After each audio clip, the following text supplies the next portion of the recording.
اعوذ باللہ من الشیطان الرجیم، بسم اللہ الرحمن الرحیم۔ الحمد للہ رب العالمین، والصلاة والسلام علی سید المرسلین وخاتم النبیین، اما بعد۔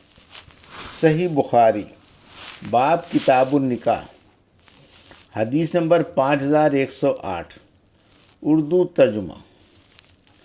اس بیان میں کہ اگر پھوپھی یا خالہ نکاح میں ہو تو اس کی بھتیجی یا بھانجی کو نکاح میں نہیں لایا جا سکتا۔ ہم سے عبد الرحمن نے بیان کیا، کہا ہم کو عبداللہ نے خبر دی، کہا ہم کو عاصم نے خبر دی، انہیں شعبی نے، اور انہوں نے حضرت جابر رضی اللہ عنہ سے سنا۔ انہوں نے بیان کیا کہ رسول اللہ صلی اللہ علیہ وسلم نے کسی ایسی عورت سے نکاح کرنے سے منع کیا تھا جس کی پھوپھی یا خالہ اس کے نکاح میں ہو۔ اور داؤد بن عون نے شعبی سے بیان کیا اور ان سے حضرت ابو ہریرہ رضی اللہ عنہ نے۔ حدیث نمبر 5109، اردو ترجمہ۔ ہم سے عبداللہ بن یوسف نے بیان کیا، انہوں نے کہا ہم کو امام مالک نے خبر دی، انہوں نے ابو زناد سے، انہیں اعرج نے، اور ان سے حضرت ابو ہریرہ رضی اللہ عنہ نے بیان کیا کہ رسول اللہ صلی اللہ علیہ وسلم نے فرمایا کسی عورت کو اس کی پھوپھی یا اس کی خالہ کے ساتھ نکاح میں جمع نہ کیا جائے۔ حدیث نمبر 5110، اردو ترجمہ۔ ہم سے عبداللہ بن مبارک نے بیان کیا، کہا ہم کو عبداللہ نے خبر دی، کہا کہ مجھے یونس نے خبر دی، انہیں زہری نے، کہا کہ مجھ سے قبیصہ ابن زویب نے بیان کیا، اور انہوں نے حضرت ابو ہریرہ رضی اللہ عنہ سے سنا۔ وہ بیان کر رہے تھے کہ رسول اللہ صلی اللہ علیہ وسلم نے اس سے منع کیا ہے کہ کسی عورت کو اس کی پھوپھی یا اس کی خالہ کے ساتھ نکاح میں جمع کیا جائے۔ زہری نے کہا کہ ہم سمجھتے ہیں کہ عورت کے باپ کی خالہ بھی حرام ہونے میں اسی درجے میں ہے، کیونکہ حدیث نمبر 5111، عروہ نے مجھ سے بیان کیا، ان سے حضرت عائشہ رضی اللہ عنہا نے بیان کیا کہ رضاعت سے بھی ان تمام رشتوں کو حرام سمجھو جو خون کی وجہ سے حرام ہوتے ہیں۔ حدیث نمبر 5112، اردو ترجمہ۔ نکاح شغار کا بیان۔ ہم سے عبداللہ بن یوسف تنیسی نے بیان کیا، انہوں نے کہا ہم کو حضرت امام مالک رحمۃ اللہ علیہ نے خبر دی، انہیں نافع نے، اور انہیں حضرت عبداللہ بن عمر رضی اللہ عنہ نے کہ رسول اللہ صلی اللہ علیہ وسلم نے شغار سے منع فرمایا ہے۔ شغار یہ ہے کہ کوئی شخص اپنی لڑکی یا بہن کا نکاح اس شرط کے ساتھ کرے کہ وہ دوسرا شخص اپنی بیٹی یا بہن اس کو بیاہ دے اور کچھ مہر نہ ٹھہرائے۔ حدیث نمبر 5113، اردو ترجمہ۔ کیا کوئی عورت کسی سے نکاح کے لیے اپنے آپ کو ہبہ کر سکتی ہے؟ ہم سے محمد بن سلام نے بیان کیا، کہا ہم سے محمد بن فضیل نے بیان کیا، کہا ہم سے حشام بن عروہ نے بیان کیا، ان سے ان کے والد نے بیان کیا، اور حضرت خولہ بنت حکیم رضی اللہ عنہا ان عورتوں میں سے تھیں جنہوں نے اپنے آپ کو رسول اللہ صلی اللہ علیہ وسلم کے لیے ہبہ کیا تھا۔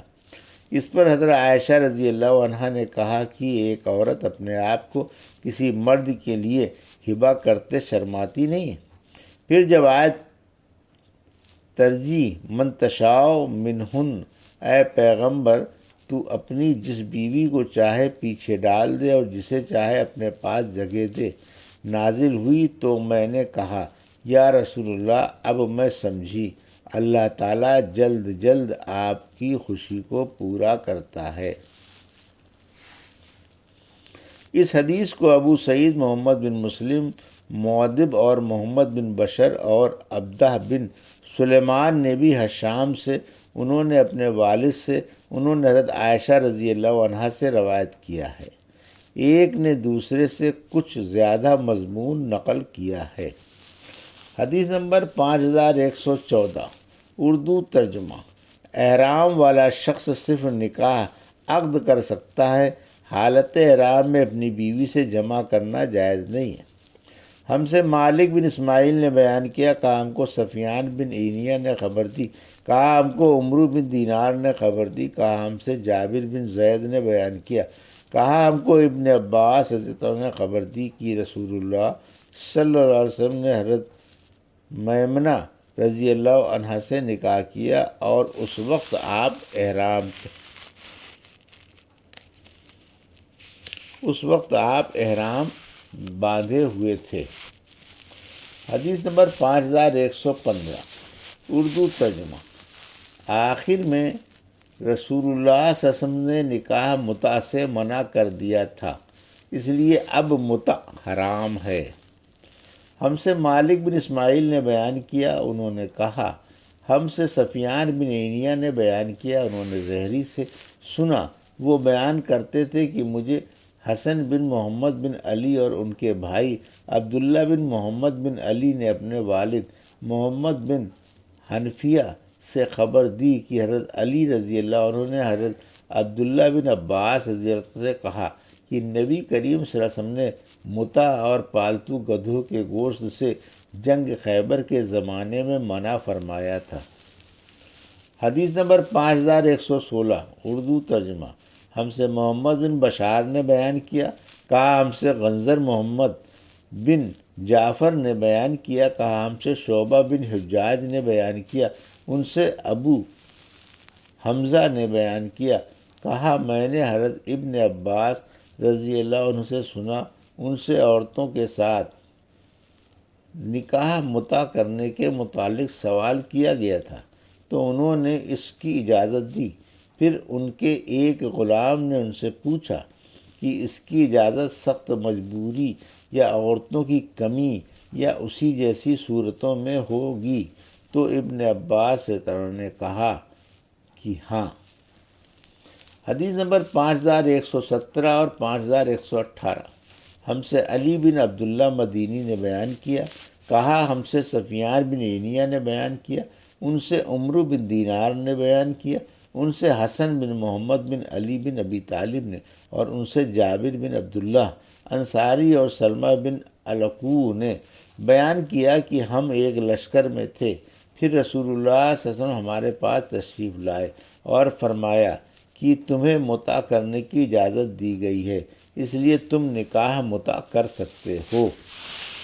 حدیث نمبر 5119 اور ابن ابی ذئب نے بیان کیا کہ مجھ سے ایاس بن سلمہ بن علقو نے بیان کیا اور ان سے ان کے والد نے اور ان سے رسول اللہ صلی اللہ علیہ وسلم نے کہ جو مرد اور عورت متع کر لیں اور کوئی مدت متعین نہ کریں تو کم سے کم 3 دن 3 رات مل کر رہیں، پھر اگر وہ 3 دن سے زیادہ اس متع کو رکھنا چاہیں یا ختم کرنا چاہیں تو انہیں اس کی اجازت ہے۔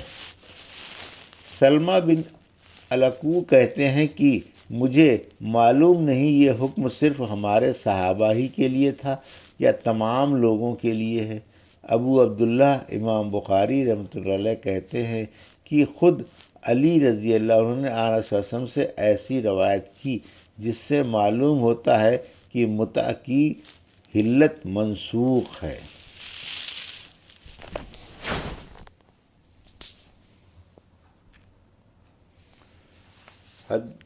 یہ تھی صحیح بخاری باب کتاب النکاح کی حدیث نمبر 5108 سے 5119 کا اردو ترجمہ جو ابھی آپ نے سماعت فرمایا۔